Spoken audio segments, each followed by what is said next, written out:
In pa gremo k 7. točki, sprejme se predlog odloka občinskem področju prostorskega načrta za enostanovanjsko gradnjo cerkve v Krki skupaj s pripombami v spravi. Prisotno se?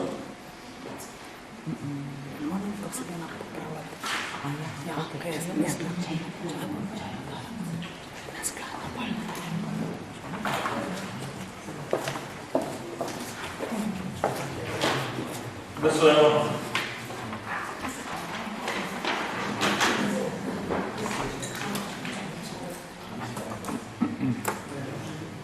Prihajamo na 8. točko, 29 zakon, proti neben. Prihajamo na 8. točko, je to program delo finančnega načrta nadzornega odbora občine Brežice za leto 2020.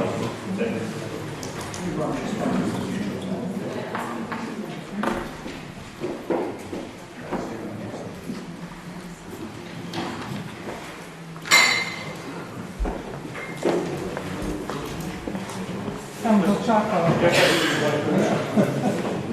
Lepo pozdravljeni še v mojem imenu in imenu nadzornega odbora. Moram reči, da ste zelo naporni. Tole pomaga za relaksacijo od tega, tako da se lahko lahne.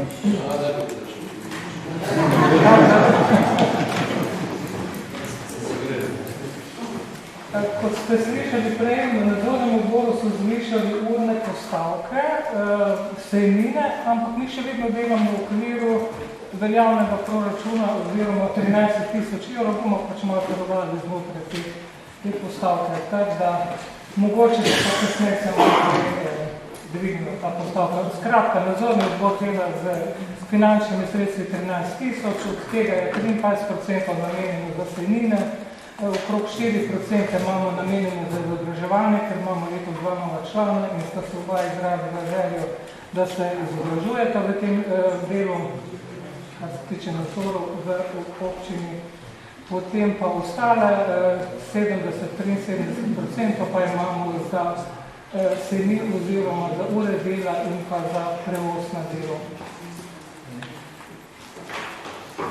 Kar se tiče programa dela, nič ne spreminjamo, delamo tako, kot smo delali že v preteklem mandatu, po časovnici, ki to se pravi, bomo letos nadzirali krajevne skupnosti, šole, osnovne šole in pa en večji javni zavod, tiste, ki smo jih gledali na zadnje oziroma njihova letna poročila in poslovanje za leto 2019. Okvirno že imamo določene tudi kandidate, vendar dokončno še nimam potrjene, zato v tem danes ne bi poročala.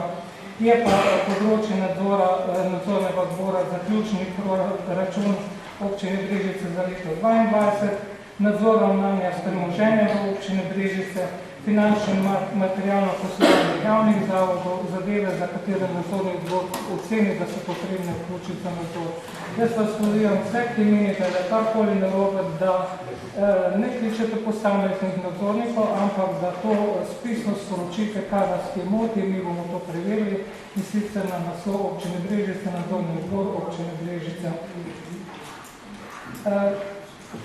Za sam nadzor pristopamo tako, da je izdan sklep, ki je izdan 20 dni preden nastopimo nadzor. V tem sklepu je navedeno, katera dokumentacija in poročila nam mora dati pred nadzorom, potem katera razpoložljiva dokumentacija mora biti v samem postopku nadzora, kdo bo pregledoval in tako naprej. Način dela imamo še tudi vedno isti kot v prejšnjem mandatu, da 3 nadzorniki grejo v malo večje nadzore, v krajevne skupnosti so v manjšem obsegu pa samo 2, tako da ni več nadzornikov, pa se pošali več nadzornikov, kot je pa dokumentov. Naše delo je dokončno oblikovano v zaključnem poročilu, katerega dobite vi kot svetniki in pa županski z njim seznanjeni. V njih so navedena priporočila, mi ne sankcioniramo, ampak izdajamo priporočila in pri vsakem naslednjem nadzoru pregledamo, ali so bila ta priporočila tudi izpolnjena. To je toliko, kaj več menim, tako da zdaj pa lahko nadaljujete z vašo. Odpiram razpravo, sicer zdaj ni glasovanja, ki točki razprava, pa je druga razprava. Znam, še kdo se želi prijaviti razprave? Ne, potifiram, to je razprava. Ja, hvala za besedo. Mislim, da to je tako splošno vprašanje, no, glede na to, da so nam na vprašanje liste Igor Zorčiča in Sonce, od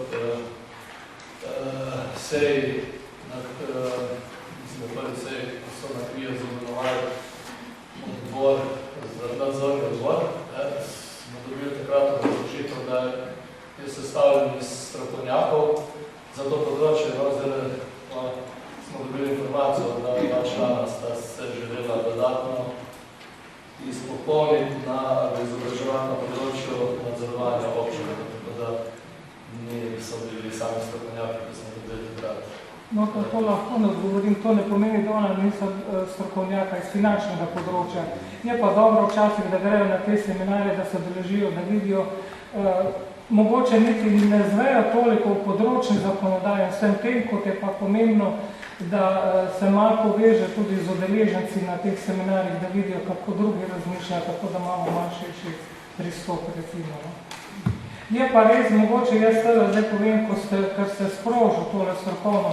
Mi ne gremo samo to, pa vzamemo letno poročilo, pa delamo klubce, pa tako, recimo, konkretno lahko povem, letos bo ZPTM v nadzoru, ker že ni bil 4 leta in tam je potrebno imeti visoko strokovno znanje, tako tam so 3 področja v bistvu glavna, in je trgovina, in je gostinstvo, in moraš poznati vzance in predpise gostinstva, vzance in predpise v trgovini, in potem šele lahko preizkušiš ta poročila, a ustrezajo ali ne ustrezajo. ZPTM ima ogromno priporočil, tudi to bomo preverili še predčasno, pred nadzorom, ali so pravi ta priporočila, sama pa skoraj, da lahko z gotovostjo trdim, da smo jih toliko preganjali čez leta, da so zadovoljili v evidentiranju in beleženju poslovanja, da lahko vsaka inšpekcijska služba hitro ugotovi, ali so kakšne kršitve v zavodu ali niso. Toliko. Hvala, s tem zaključujemo to točko, ker ni glasovanje, bi pa sam povedal, da ta naš pravilnik o plačah po sprejetju po uradnem listu velja, kar pomeni seveda, da vi plače dobivate že po novem pravilniku. Res pa je, da nekoliko rebalansa ni in zmanjka denarja v novembru, pomeni, da neče te ne bi mogli dobivati, pomeni, da plače se začnejo osmedan po objavljanju pravilnika nove naše vrednosti. Gibamo se to Ja, ampak vsem rebalansu moramo zagotoviti sredstva tako za plače zaposlenih, vsem ostalih. Pa da rebalans bo. Verjetno, pa da Hvala za